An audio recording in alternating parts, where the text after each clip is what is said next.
bien dans son job pour parler peut-être d'un concept dont vous n'avez jamais entendu parler, le leadership situationnel. Qu'est-ce que c'est? On accueille Genaëlle Bock. Bonjour Genaëlle. Bonjour Arnaud. Ravi de vous accueillir, directrice de l'Institut de la performance.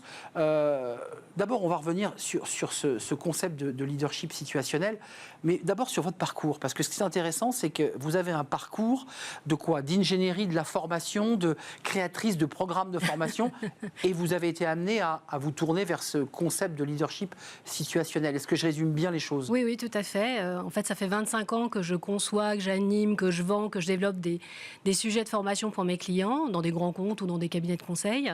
Et il y a quand même un sujet qui m'intéresse depuis toujours, c'est comment on fait pour que ça marche, comment on fait pour que, quand un groupe de personnes décide de faire quelque chose ensemble, ce qui est finalement le résumé d'une entreprise, comment on fait pour que ça fonctionne? Et le leadership situationnel apporte des réponses sur ce sujet-là.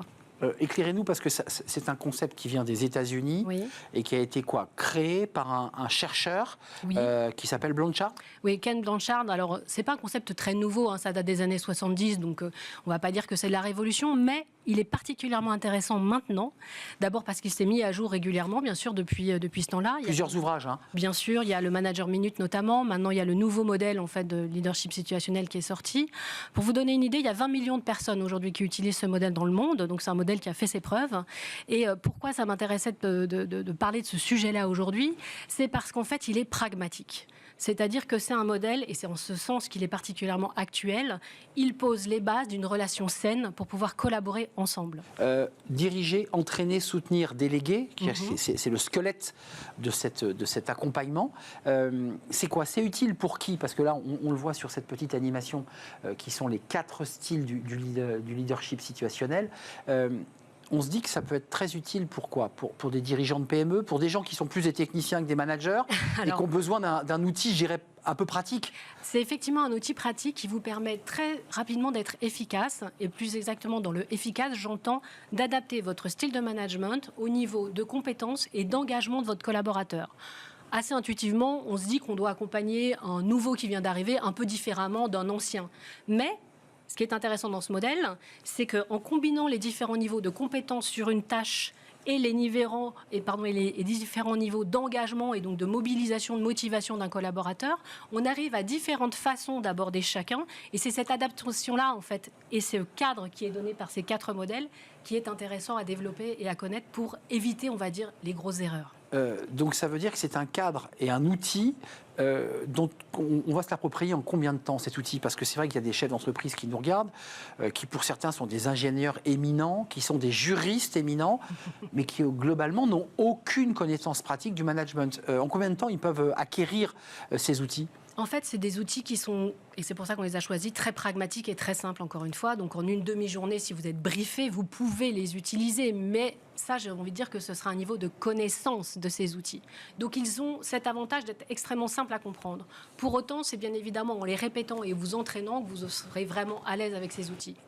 Vous portez donc ces outils de formation à travers l'Institut de la performance. Là, vos cibles, c'est quoi aujourd'hui? Parce qu'on voit quand même que le métier a changé depuis 82. Le livre était sorti en 82. On a l'IA, on a le distanciel, on a le télétravail, on a des sujets de sens qui n'étaient pas sur la table en 82. Il s'adapte toujours, ce programme? Complètement, parce qu'en fait, ce programme, au-delà des 4 styles dont vous avez parlé tout à l'heure, il pose 4 axes essentiels pour une bonne collaboration. 1, comment je fixe des objectifs sains, clairs, nets pour tout le monde.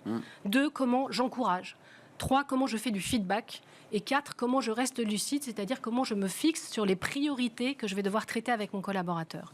Et ça, encore une fois, je le remouline régulièrement en fonction, bien évidemment, des changements et du coup des nouvelles attentes que mon collaborateur a et que j'attends, évidemment, ou que j'aide vis-à-vis de mon collaborateur.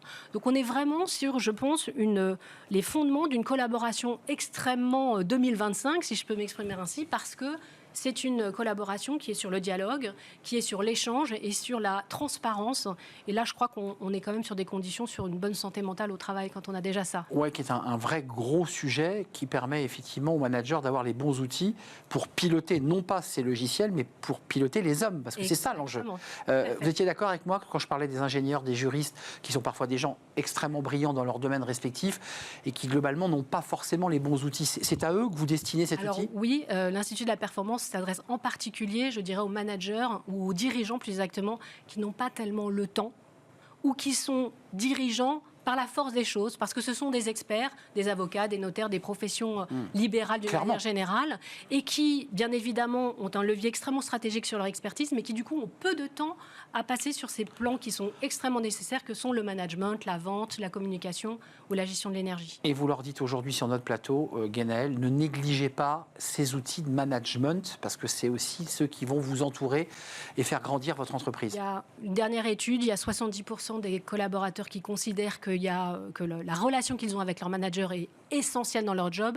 Et il y a plus d'un tiers des collaborateurs qui ont démissionné, qui l'ont fait à cause de leur manager. Je pense que là, on a quand même l'idée que c'est un levier stratégique. Direction l'Institut de la Performance, vous l'aurez compris. Merci Guénaëlle Bock d'être venue nous rendre visite. C'est un vrai plaisir. Directrice donc, de cet Institut de la Performance avec cette méthode, on l'appelle comment? Méthode Blanchard? Méthode Blanchard, oui. La méthode Blanchard. Allez jeter un œil, vous allez voir, c'est très, très efficace. Merci de nous avoir rendu visite. On tourne une page, on s'intéresse à l'optimisme. Tiens, l'optimisme dans une émission RH, bah oui, c'est possible. C'est une étude PwC sur l'optimisme des chefs d'entreprise, des dirigeants. Étude passionnante. Ils sont optimistes. Bah oui, en début d'année, ça donne le sourire. Évidemment, on en parle. C'est un grand entretien avec le président de PwC France Maghreb.